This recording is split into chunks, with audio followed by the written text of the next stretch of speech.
So here on the couch once again, every Monday, we do have Dan Meyer, and we also have Jared Nichols. He is Dan's guest today. How are you fellas doing today? It's a beautiful day. Great. Yeah, doing great. Had a wonderful weekend. Nice as we've had it here in a while. Sure has been. Sure has been. Want to just remind everybody about the great expo that we had on Friday, and we appreciate what MTN 18 did in terms of putting quite a video together, and that's been rolling over the weekend, and we look forward to being able to maybe post it on our website as well. But we really appreciate Terry and his son coming over and interviewing the participants there. We had 55 businesses, all kind of. It's a show.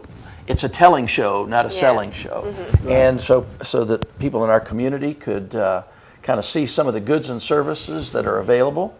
And really, our vendors love just the business-to-business networking that goes on there as much as anything. Yeah. A lot of business takes place there. They say a lot of business decisions get made on boats and on the golf course.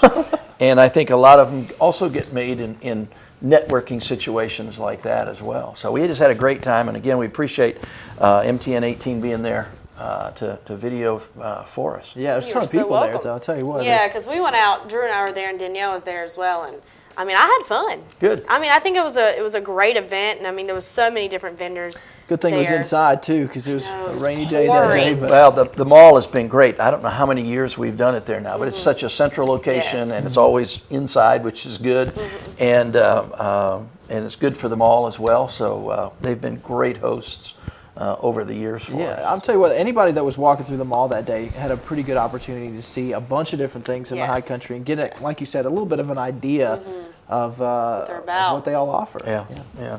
Well, earlier in the week, we also had the Watauga County Economic Summit.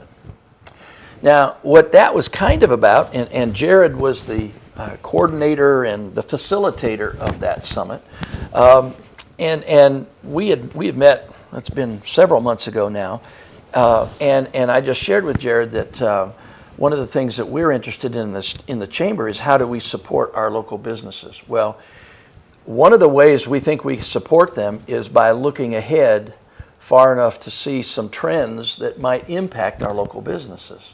Right. And that happened when a fellow chamber president told me that they had lost one member in their chamber, and that member's contribution to that particular big chamber was $1 million.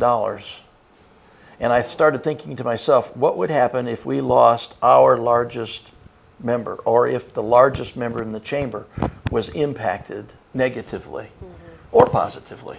And that biggest player was the university. And the question came, what would happen if enrollment stagnated or if it declined? Right. How would that impact our community? Because there seems to be a disconnect sometimes here in town and in the county about, that's the university, that's not us. Well, last year they dropped $22 million out of the academic programs. And people say, well, that was the university. Well, no, that's $22 million that didn't come into our economy. Yeah. So we started bantering back and forth, and then Joe Furman at the Watauga County Economic Development Commission, we started talking back and forth. And so that kind of morphed into, along with others that met together, morphed into the second annual Economic Development Summit to look at the question, what if? And so Jared facilitated that. Jared's an interesting guy. He is a futurist. Now that's not a crystal ball futurist. No. But somebody who can kind of pick up trends and things that are happening and ask the question, how is that going to impact us? So, Jared, tell us a little bit about what does a futurist do, and how did that then play into the Economic Summit? Yeah, well, there's a number of perceptions about futurists, and Dan already talked about the crystal ball. But really, at the end of the day, what a futurist should be doing, and what I do with what we do with the EDC as well, and what we do with other businesses, is to look at how the future landscape might evolve, how different things that are taking place today could change the way the business landscape looks, the way the society looks. And then what we do is we start to make incremental decisions and actions today so that we prepare ourselves for various possible future outcomes. So the issue isn't about understanding, well, here's what the future is going to be, although many futurists talk about that. But the fact is that we don't know what the future is going to look like. And for most people, the issue is really not about knowing what the future is going to be, but changing the way that we think about the future so that we can be more proactive rather than just sitting back and getting better at reactive, planning and whatnot. Right. Well, we've seen a lot of different businesses too kind of take that idea on too. So much solar things going on too with businesses as well. And you talked about Appalachian State too being one of our largest economic providers here in this town of Boone, in our area here in Watauga County.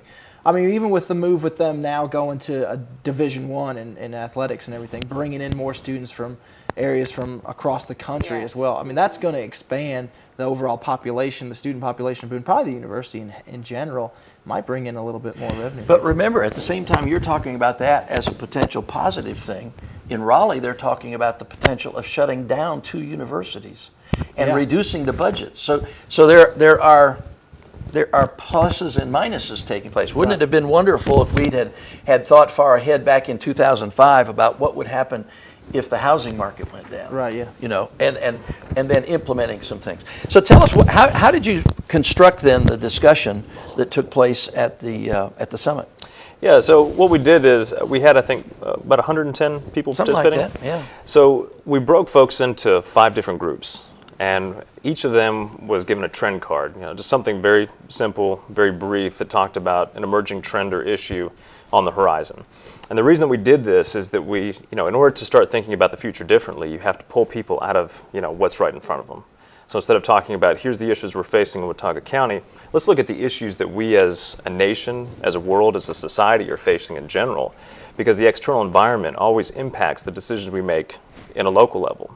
So we broke folks into 5 different groups, then we had them break into subgroups from there.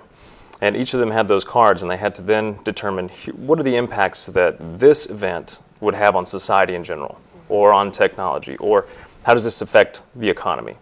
And so we got them discussing those things. And the whole purpose of that was so that when they came back together with their larger group, was to be able to say, here's the framework of what the future looks like with this as a reality.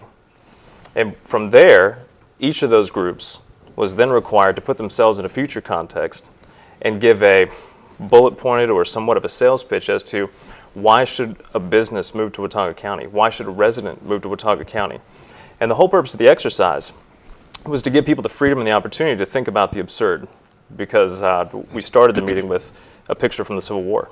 I said, imagine trying to explain to these guys at the picnic table about an iPhone or about drone technology or about, the arguments over designer babies and, all these kinds of things that are on the horizon. It would just be completely absurd to them.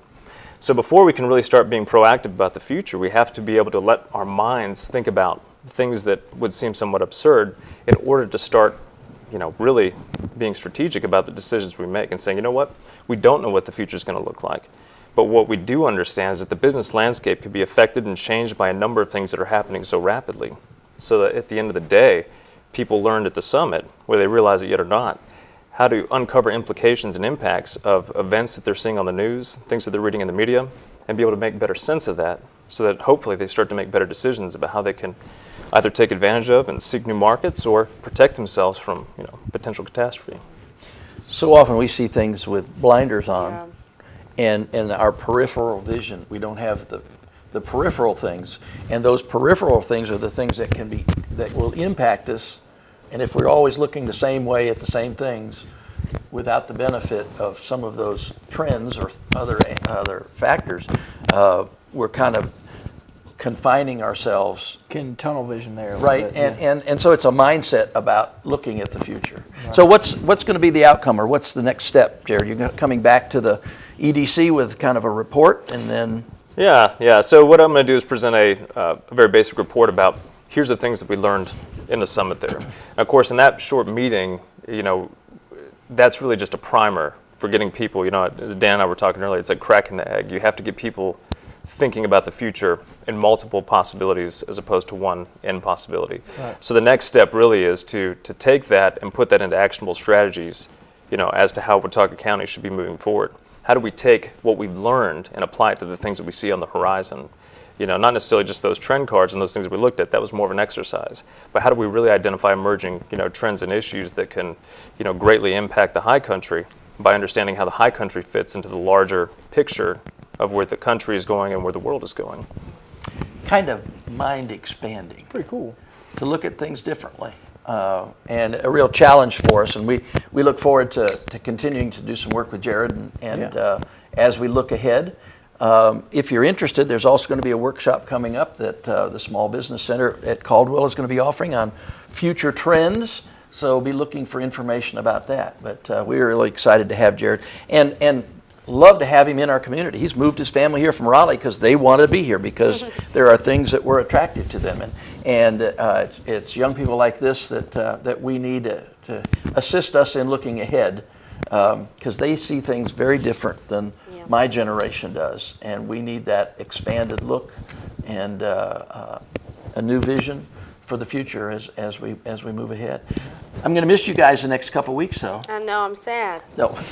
I really am. We're sad. We like to have you come we're headed out Saturday, 23 of us, on a tour of the Holy Land, headed to Israel. So jealous. And we're excited about that, and we'll bring back some news about that. Yeah. But so we'll miss you the next couple of weeks, and hope you have a good time together. Well, wish you the best of luck. No, on and that. you have to bring us back some pictures. I You need can to take a bring picture like pictures. by a camel or something. Okay, I'll bring you. Do that? I'll bring you a camel picture, That'd be guaranteed. awesome. Thank you. Awesome. Well, Dan, we'll miss you, and it was so nice to meet you as Yeah, well. it was nice to Good meet to you have as you well. here, Thanks for Jared. having me on. Thank you. Be back in a minute with more MTN Channel 18.